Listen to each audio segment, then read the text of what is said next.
It's a Friday in Houston, the crowd's feeling strong. Agents and brokers all singing along. From listings to leads, the energy's high. At the NAR, the future's in the sky.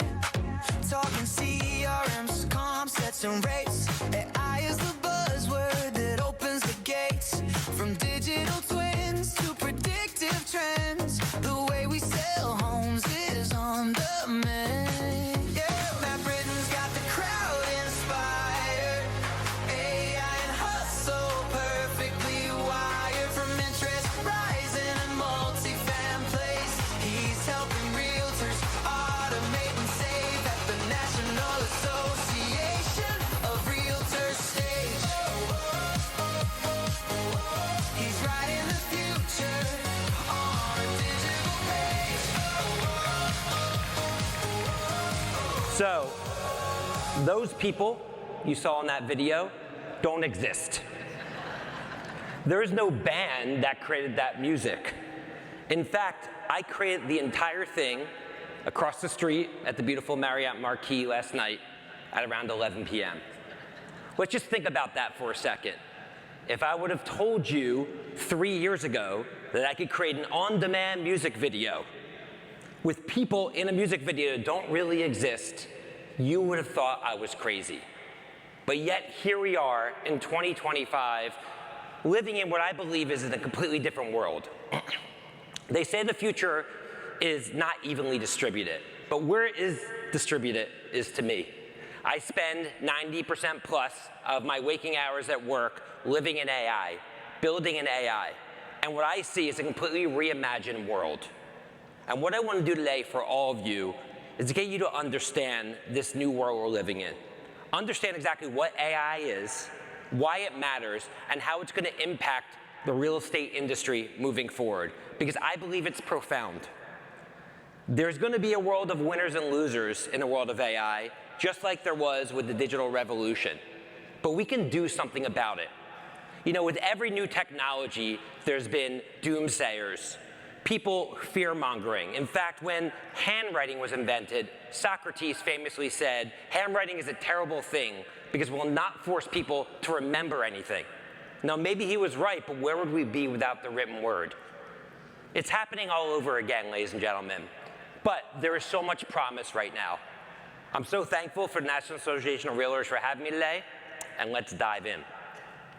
So I've spent my entire career helping big brands understand the new consumer.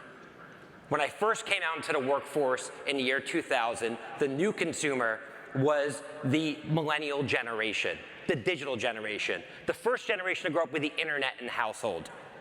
I'm a Gen Xer, and when I tell my kids that when I grew up, there was no internet, they look at me the way I look at my grandfather when he told me he walked to school with no shoes on. But the reality is it's true. There was no internet when I grew up. And then all of a sudden, a light switch went on. And right now, the internet is like electricity or running water here in our society. And the millennials came in and they changed the world because they knew no other world but a world with the internet in it. And then there's a new generation, Gen Z. Gen Z's defining technology is the iPhone. All of a sudden, the power of the internet was in their pocket, or those of you who have a Gen Z kid knows as an appendage to their body. It forever changed the way that we look at communication and consumption of content and ushered in a whole new mobile-driven society. In fact, right now, 2/3 of all e-commerce is mobile commerce. We're buying on our phones far more than we're even buying on our laptop or desktop devices. And now there's a new generation, age 0 to 14, Gen Alpha. Gen Alpha will never know a world without AI. They will never know a world without a technology that you can interact with the same way you do a human. It may seem foreign for you to have a Gen Alpha kid in the house who has an intimate relationship with an AI chatbot. Maybe even weird and creepy, right? But the reality is they are being born to a world where they know no other way. Their brains are being hardwired to communicate with this powerful technology that understands emotion, that is creative, that gets to know them over time. There are many positives of AI, and there are, of course, many negatives and many things to worry about. But the reality is we are not going backwards. Companies are not going to put this genie back in the bottle. Companies are not going to start using AI less over time. So we have no choice but to understand it, but to adopt it and to move forward, whether we think it's great or not. And what I hope to do for everyone today is get to understand fully what it means to be AI first, and what it means for everything you do every single day as you work and build your businesses. So why is AI so very powerful? Well, first and foremost, it is improving at an unprecedented rate. We have never seen a technology that's evolved as quickly as AI. The first iPhone to the second iPhone took 18 months. And I would argue there's been more innovation in the last 18 months in AI than there's been over the entire life cycle of the iPhone. In fact, I'm often asked when I speak about AI or around the world to give my presentation a couple of weeks prior, and I always refuse because even today I'm going to be talking about things that just came out this week. Humans are actually not even meant to consume a technology that's evolving this fast, but it is, and it unlocks unlimited potential and promise. I think the thing that compels me most about AI is it's incredibly easy to use. There's a misconception, a huge misconception, that AI is for the young whiz kids. Let me tell you a story about why it's not. My mother lives alone in Florida, and she would probably text me 2 to 3 times a week asking for her Netflix password, or how to log into Hulu, or what's her Wi-Fi password. And I would always happily give it to her because I'm a good son, right? But over time I thought, well, maybe there's a better way. So I created for my mom her own personal chatbot. I went to her house in South Florida and I scanned every manual of every appliance. I created a spreadsheet with every password she would ever log into. And I fed it into her own version of ChatGPT called MomGPT. And now, before she reaches out to me, I just asked her to simply text this chatbot, which has a shortcut on the home screen of her iPhone, the question that she would ask me. And now, all of a sudden, my mom's not calling me as much as she used to. But that really illustrates the point. In order for you to understand how to use AI, you just need to know how to communicate in any language. It's no different than texting with a friend. That is unlike any technological revolution in the past. Even the iPhone took a long way to get used to because it didn't have any buttons. Remember the BlackBerry did before that? People would always say, no one's ever going to use a phone without a keyboard. This doesn't require any of that user adoption curve. And there's minimal coding required for those that want to build an AI. I'm going to talk to you today about how I did just that. So as I just mentioned, AI is doubling in its potential now every 7 months. I can't tell you how many times I hear from people that say, oh, I tried to do that a couple months ago. It didn't work. That would be like me saying to you, I tried to stream a movie on the internet in 2001, and today I refuse to use Netflix. You have to understand that it's not about where AI's been or even where it is today. It's where it's going. And you have to build for a future where the power and potency of this incredible technology is only going to continue to expand. And you have to plan the way you spend your time accordingly. Back now at 56 past, I wasn't prepared to translate that as I was doing that little tease. Oh, that's that little right. mark with the A and then the ring around it. At? See, that's what I said. Katie said she thought it was about. Yeah. Oh. But I'd never heard it. Around I'd never heard it about. said. I'd always seen the mark, but never heard Yeah. it said. And then it sounded stupid when I said it. Violence at NBC. What would be around or about in the lunchroom the other See, week? there it is. Violence at NBC. GE com. I mean, Well, Allison should know. what do you is say to that, internet Allison? anyway? What is internet anyway? Internet is that massive. Katie Couric said on national TV. Because we were at a time where people did not know what the internet was. It was first starting. It seems comical now. What's going to seem comical 20 years from now or even 10 years from now? Back then, it was a technology called America Online that got all of us to use the internet. It was the crowbar that took the internet from something that before that was used for government and military purposes to being an everyday media consumption tool. Well, something recently happened with AI that really resembles AOL. And that was with a tool called ChatGPT, which is going to be looked back throughout history as the AOL of the internet era. In fact, it only took 5 days for ChatGPT to reach 1 million users. ChatGPT is something called a large language model. A large language model is how we all use AI, how we all use tools like ChatGPT. And the way that large language models work is not that dissimilar to a tool like Google. There's an input or a prompt that can be in any language or any modality. It could be text, it could be image, it could be voice. And you're asking it to deliver something back to you. After that prompt goes in, that prompt goes through a massive knowledge base of any information that particular large language model is trained on.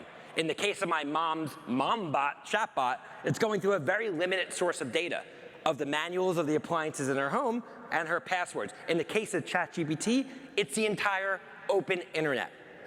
Once that answer is gained, it is outputted or generated, which is why it's called generative AI, in any modality. It could be output in the form of a song, like the one I just showed you, an image, a graphic, voice, or of course, text. Give me the best lasagna recipe, it'll get it back to you. And there are many large language models. ChatGPT is far from the only game in town. Google has an incredible large language model called Gemini. There's an amazing large language model from a company called Anthropic called Claude.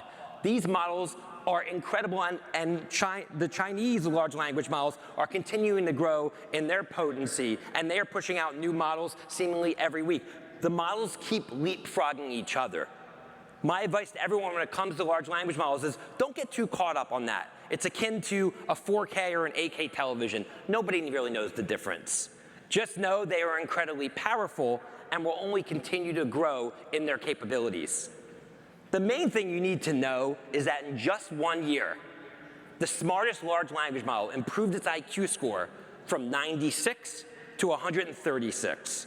So let's fast forward, I guess, 10 days from now, when you're at Thanksgiving and your weird Uncle Larry, who last year couldn't piece 3 words together, all of a sudden sounds like a Rhodes Scholar. That is akin to the growth we've seen in large language models in the past year. And until you dive in every day, it's really hard to comprehend just how fluent it is in so many of our everyday tasks. So let me pause for a second and talk to you about my AI story. Because I am not an engineer by trade. I have never coded, I've never written a line of code or developed anything. I've always been a little bit technical. And I also happen to run a software company called Suzy. And we have 300 employees. And when ChatGPT first came out, I knew it was a big thing. I have 80 engineers that are software engineers, and I told them, figure out AI. And I waited, and I waited, and I waited, and very little happened. And everything I read was telling me things like, it's all about the data. You don't need to code. Dive in. So I made the decision that I was going to take the reins of AI back myself. I also believe that if you're going to be great at something, you need to be really passionate about it. So when I decided to take the reins of AI back to myself, away from my engineering team, I made the decision that before I was going to solve how to use AI for my business, I was going to use AI to solve a problem in my own life. So I just turned 50 years old. I have 2 small children, age 1 and 4. I also have 2 older children in college. That's a whole different keynote. But given that, the problem I want to solve is I want to stay alive as long as possible.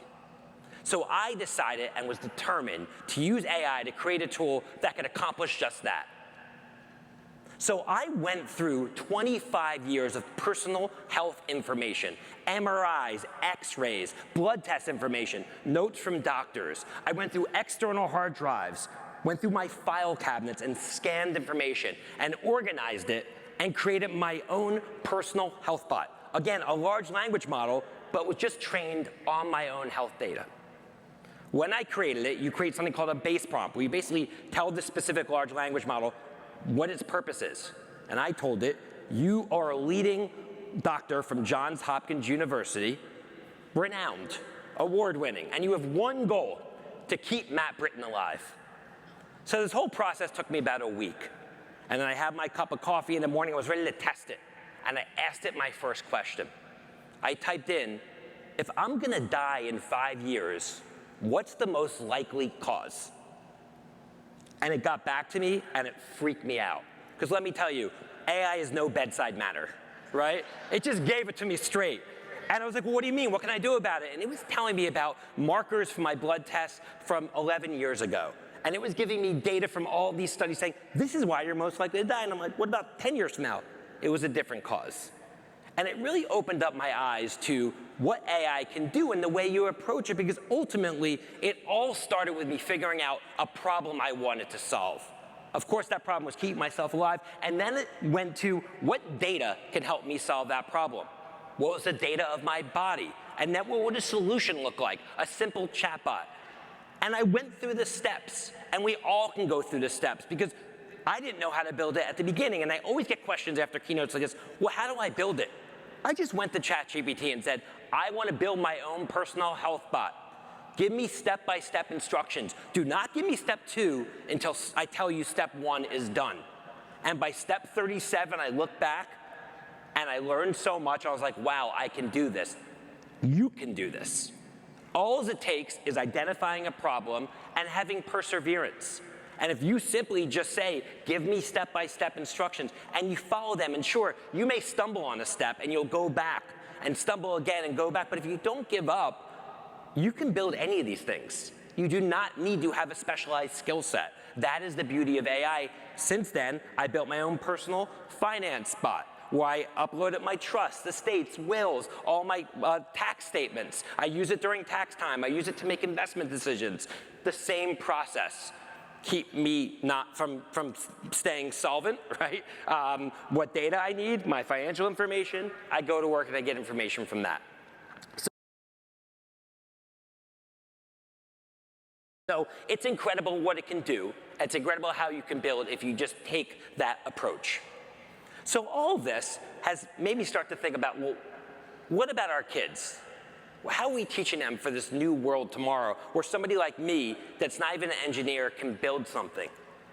You know, I saw this article back in March where in China, they are teaching kids AI literacy starting at age 6.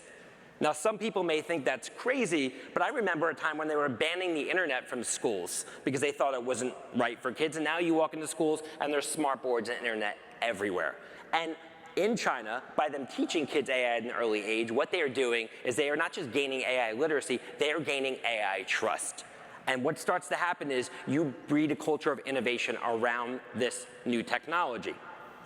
I believe our education system here in America is broken because it is around the traditional notion of memorization and regurgitation.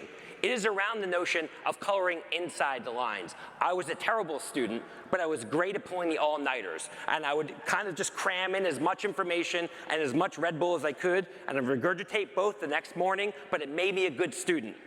Back then, that made sense. Today, not so much.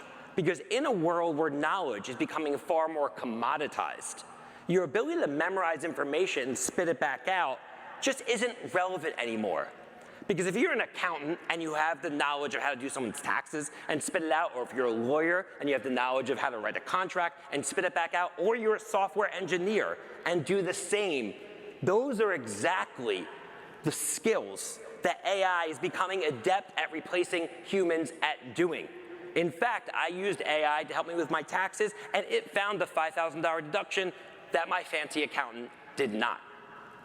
Now think about that with a model that's only going to be twice as smart 7 months from now. So what does it mean? What does it mean if the notion of the knowledge economy, maintaining knowledge and spitting it back out, is far less relevant? What is relevant? What do all of us do? Where do we lean into?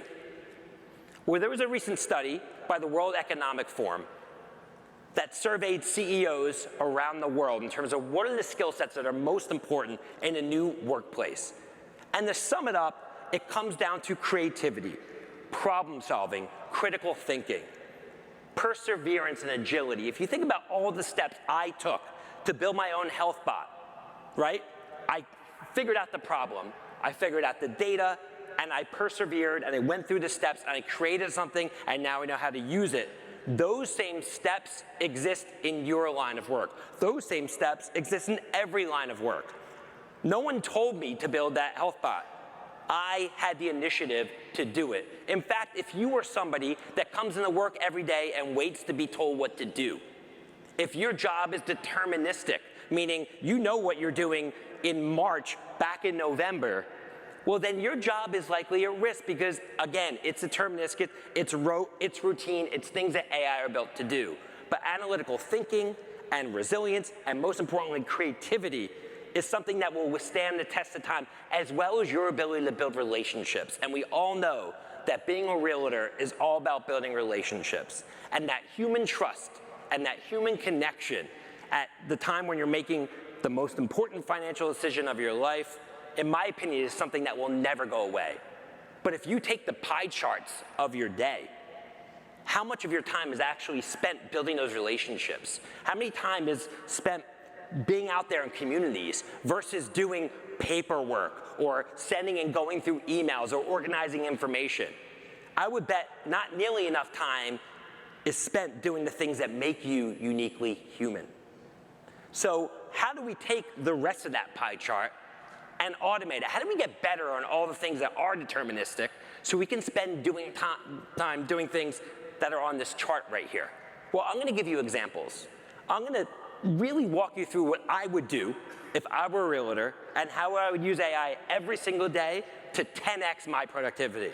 So I've spent the last week getting in your shoes, understanding what you do all day, and combining that with the knowledge that I have in AI, and built a bunch of stuff that I'm gonna show you today that I think will give you a ton of ideas and hopefully empower you so when you leave this room, you can take that next step forward. Because ultimately, what is the new how? In a world of AI, it's far less about how to solve the problem and far more about being adept at identifying the problem that needs to be solved. How to solve the problem is a knowledge economy task.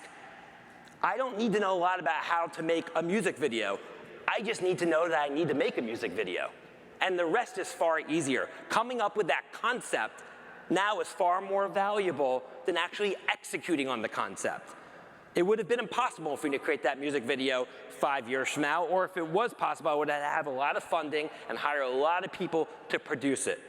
And it really shows you the value of initiative and creativity and having that idea, which is why what is certainly the new how. Now, this is already impacting the workforce. You just probably saw headlines about Amazon parting ways with 15,000 employees. And I'm sorry to say, this is the very beginning of what I think is going to be a very tough time for the American workforce, because companies are going to start uncovering every single day ways they can automate, ways they can cut costs. And when I talk to workers all around the world, what I tell them is, that's true, but you can do something about it. You can be on the right side of this. Because the people that understand how to build an AI, the people that are creative and can take initiative, well, they're gonna be able to 10x their value.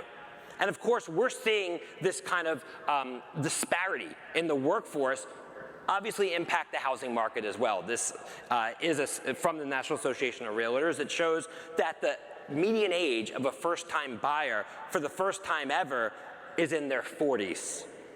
The notion of the American dream, white picket fence, 2-car garage, 2.5 children, moving to the suburbs, seems to be going away.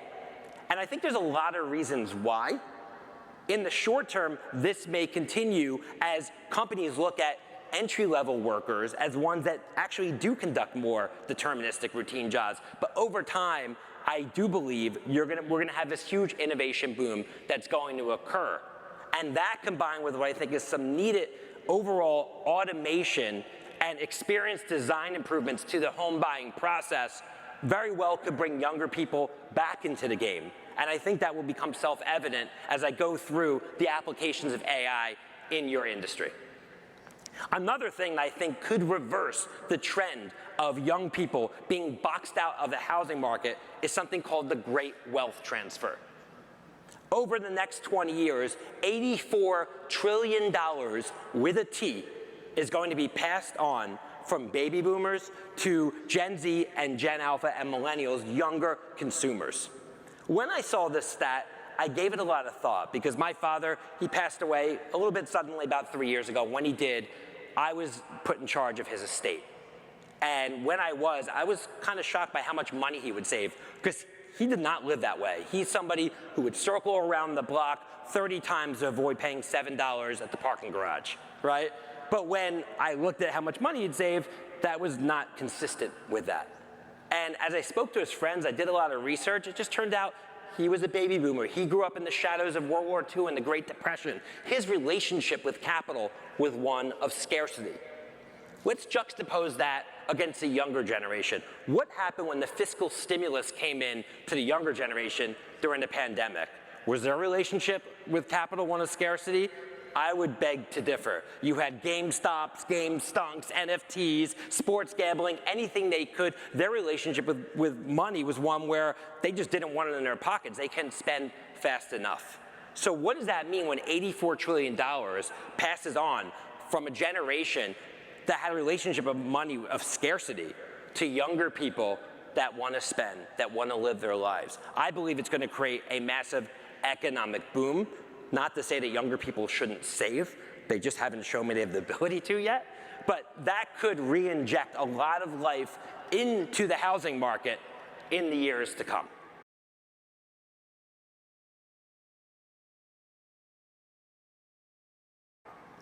So, as I dove into your own shoes of a realtor, I uncovered a couple of things, and my main takeaway was real estate is the world's most inefficient large asset class. Your industry is full of manual workflows, fragmented data everywhere, legacy systems that make your job harder, and frankly, give the customer an experience that's more akin to buying a car and less akin to ordering an Uber. There's very little automation, very little use of AI in the everyday jobs you have every day and the ways that you interact with your customers. And that, to me, is the ultimate unlock. Because again, if you could spend more time with your customers, more time strategizing, building relationships, doing the things that are uniquely human, and less time in pouring through data, in manual workflows, in dealing with these old legacy systems, well, now all of a sudden you become far more productive. But the inflection point right now is here. We can no longer wait. This is moving so fast that the work that you do in the next 90 to 120 days will impact the next 10 years of your career. And I'm a broken record because I say this to most industries, but it's likely no more the case than it is right here. Given where the industry is and given the tremendous unlock we can all have at deploying AI. So how? Well, first and foremost, it's the agentification of legacy systems. If you think about how much you have to deal in actual physical paperwork, every time you need to pull out a clipboard or a pen and paper, every time you need to data enter something, I bet that takes up a lot of your time. AI agents right now can easily take those everyday tasks away from you. You can build workflows and automations that can make your lives easier. Let me give you an example. After I present today, there's going to be a QR code on the screen. And if you want to copy this presentation, I'm going to ask you to enter your email address. Then what's going to happen? It's going to look you up, it's going to know who you are, and it's going to write back a customized email with links to my presentation. I'm not going to have to do a thing, right? In the past, that wouldn't have been the case. Now it is, and that's one less thing I have to worry about, so I can spend more time doing what it is that I love, where I add value.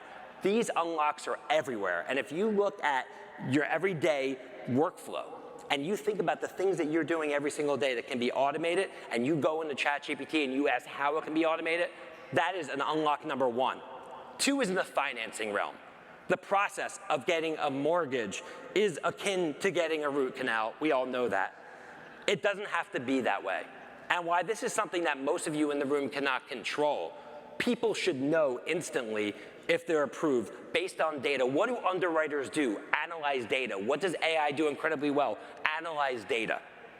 You should know instantly what you can get approved for. You should know instantly how your credit score impacts your ability to get approved. And there should be no longer these long closing cycles when you're dealing with banks. That will make the experience better. That will bring more younger people into the real estate market. So that's something that needs to happen, and in the fintech world, I believe will start happening sooner than later. One huge change that's occurring in the age of AI is how people are finding things. By a show of hands, how many people in the last couple months have used ChatGPT to find something where in the past you would have used Google for? Wow. So from where I'm standing, it looks like 80% of people. A year ago, it was 20% of people. Google arguably has had the best business model of all time. It is a verb. It is how everybody finds everything. And now I'm seeing 80% of you saying, well, not so fast. That is a major shift. That shift alone is going to change markets. In fact, 50% of consumers right now already use AI-powered search today, apparently a lot more in this room. The internet has a new front door. The notion of putting in a search and getting a list of blue links is going to be looked at the way that we look at the yellow pages today.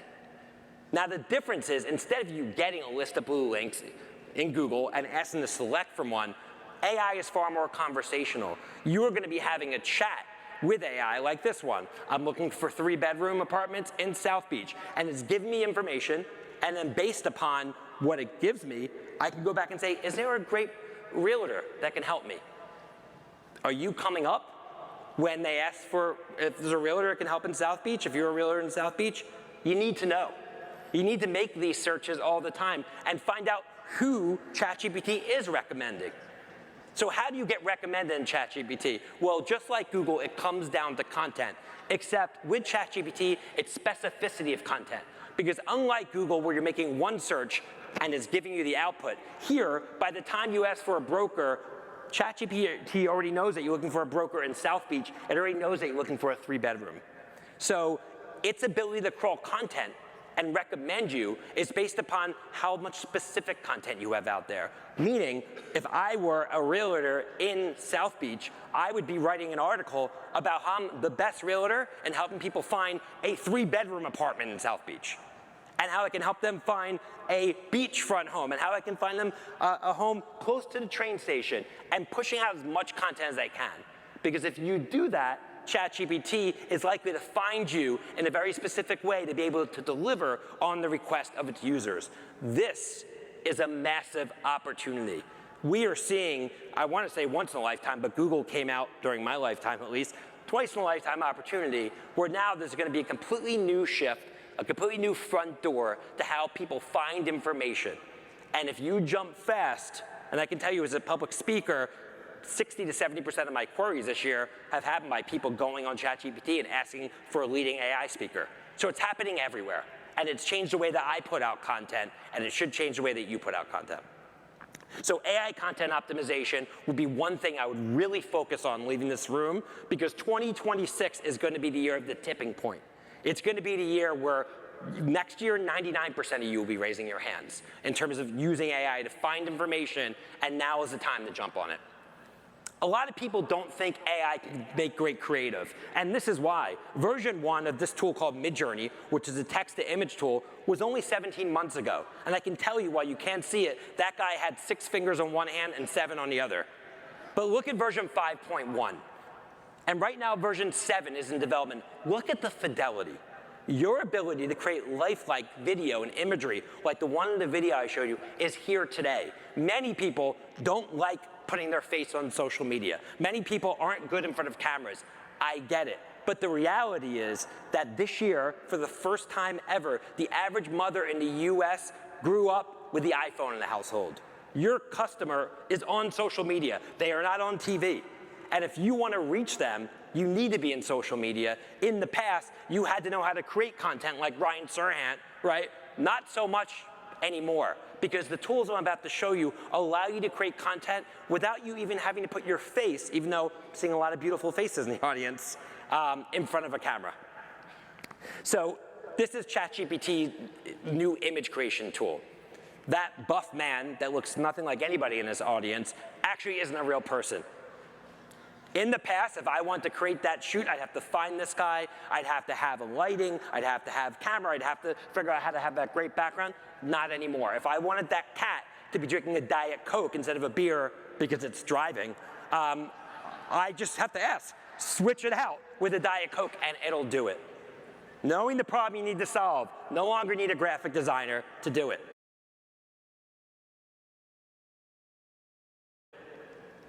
So I decided to put this to work for all of you, and I went on one of our favorite tools, Zillow, and just searched for a house that's on sale in the local Houston area. And I found this lovely property at 9907 Gold Cup Way in Houston. And I put myself to task. I wanted to create content, AI content around this listing. And I took 2 different approaches to do it using AI, and I'm going to show you what came out of it. Welcome to your private retreat in Steeplechase, where modern updates meet backyard paradise. Step outside to the ultimate getaway, surrounded by lush tropical landscaping, a cascading waterfall canopy, a covered swim-up bar, and shaded patio that make every day feel like vacation. Plus, no rear neighbors. This beautifully refreshed 4-bed... Okay, so that's okay, right? So I tried to make this, I went down this path, and part of this is showing you kind of my way of thinking. This is using a tool called HeyGen, H-E-Y-G-E-N, and I basically took the script from the listing, I picked an avatar, and I pulled in pictures from the listing, and it created an okay video. Frankly, it's better than most people are already doing. But then I thought, what would be a really creative way? And this actually happened probably at midnight last night, after I created the music video. And I thought, what if you can turn the listing into a music video? And here's what I came up with. Welcome to... On Gold Cup Way in Houston, the palm trees sway. Steeplechase living where the backyard steals the day.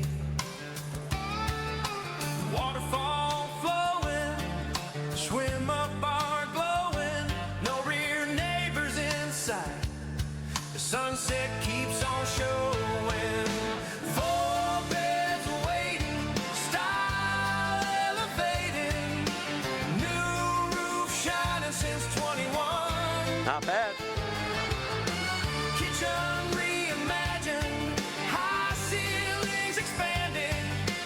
Every day feels like vacation fun. Pretty cool, right? That is how you sell a property, right? People want creativity. People want entertainment. People are in their phones. I don't know how to sing. I don't even like country music, right? But I was able, and that guy has much better skin than me, right? So it's not, doesn't exactly look like me, although it's the same outfit, right? And this was not that hard to do. In fact, I'm gonna send you, if you sign up at the end for the deck, exactly the steps I took to build that. This is ways that you can be creative. This is ways you can use AI. And by the way, you could build an automation where it can create that for 1,000 listings, and it can be done while you're sleeping. This will jump out. And there are so many opportunities like this that AI unlocks that no one has even touched yet, that I hope you all dive into. Data is a huge part of the use of AI. And I also want to see what data could do in making you all better realtors.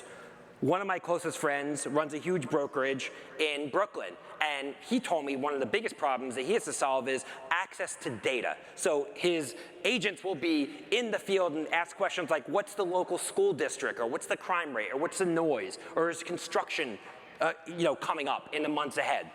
So I did some research, and New York City and many other cities publishes something called NYC Open Data, which is basically an API, or another word for spreadsheets with 4 million lines in it, of everything from crime rates and air quality and traffic by city block, every sale that occurs, every Department of Building permit that's issued is listed. Now, this has always been here, but who has time to download a 4 million line spreadsheet? Well, you don't have to anymore. So I took this spreadsheet, which frankly broke my computer, right? And I instead created my own chatbot that was trained on this data. So I took all the Department of Building permit issuances and I put it into my own chatbot and I tested it. And I asked it questions like, give me the 5 most recent permits that were issued on a certain city block. Tell me about the building that's being built, how many units there are. And it worked magically. This is something that probably took me an hour or 2 to build, and now all of my friends' agents have access to this information. Not just permits that are issued, but information like the best local school, but information like crime rate and traffic and all those things. The data's already been there, but now with AI, you have the ability to grab it instantly, on the go, wherever you are. If you want to turn this into a LinkedIn post, you can do it. If you want to turn this into a creative asset, you can do it. So unlocking the power of data and understanding the data that drives your business and creating, and this is no different than my health bot. right? It's no different than my mom bot, right? It's the same process, finding the data, understanding what you're using it for, and coming up with a solution. Hyper-personalization is another area that I expect to grow in the years ahead. I've created an email newsletter that I'll hopefully get many of you to sign up for, which basically sends out emails to an audience of one. So I'm sure many of you have long played with email newsletters where you're going to send out an email to a big group of people. And it's always one to many. You send out the same email to everybody. It's no different from Joe and Joanne. They're getting the same exact email. In the age of AI, you can create tools which are building emails for an audience of one. So my future-proof AI email system has a database, and that database knows your company, your title, where you work, what you've posted about, et cetera. And as it generates emails for my newsletter, it hyper-personalizes it for you. So all of a sudden, your email is written just for you. It even has your picture and your face in it. So think about the applications of an email system like that, knowing if somebody has young children, knowing if somebody just moved jobs, knowing that people prefer to have a swim-up bar in their home, right? All of a sudden, the things that you're putting in front of them are way more relevant, way more contextual, and it makes the power of what you're sending out way more powerful. Very few of you in this huge room are going to do this, but those who figure something like this out are going to jump ahead, because you're going to be talking to customers in their language in ways that matter to them. AI staging is another area. AI staging is here right now. You can take a room like the one on the left and make it look like a room on the right. Your listings can easily come to life, and if you combine that with the music video listing, all of a sudden you could take a rundown property and bring it to life in an incredible way. You should all be understanding how to use AI-powered staging, because if you take a picture of any room and you just simply even upload to ChatGPT and say, make this look more modern, give me a shaggy chic aesthetic, it will come back and actually blow you away. So this is kind of like entry-level 101 application of AI, but something that I would push all of you to understand, because as you're looking at listings, you could actually save a lot of costs. Of course, you still have to deal with the fact that people want to go in and walk through the home, right? But in terms of the top of the funnel, really powerful. The next step, and what I'm going to be talking to everybody about next year, is not just building your own listings, but building your own applications. This is a tool called Cursor. It went from 0 to $100 million in less than a year with less than 20 employees. It is a new wave of technologies that are coming out, which are AI coding apps. I believe that in the next 3 to 5 years, you're going to be able to create any software tool you want by a simple prompt. You're going to be able to create any technology you want just by telling AI that you want to make it. And in fact, the market is already responding. Look at the software development job postings on Indeed.com and the massive drop we are seeing as a result of it. So that is the next phase, is your ability to actually create your own technologies. So wrapping up and turning the corner here, there's a couple messages I want to leave everyone here with. You do not need to be an expert to do something great. That's an excuse. If you want to be on the right side of this incredible transformation and scary transformation we're seeing, because it is scary. I could have spent the last 40 minutes freaking everybody out, right? Because I'm an optimist, but I'm not blind to what AI could do to the economy, with the job loss, with nefarious actors, with fraud, deep fakes. I can go on forever, but that's not what I'm here to do. I'm here to empower everybody. You don't need to be an expert to do something great.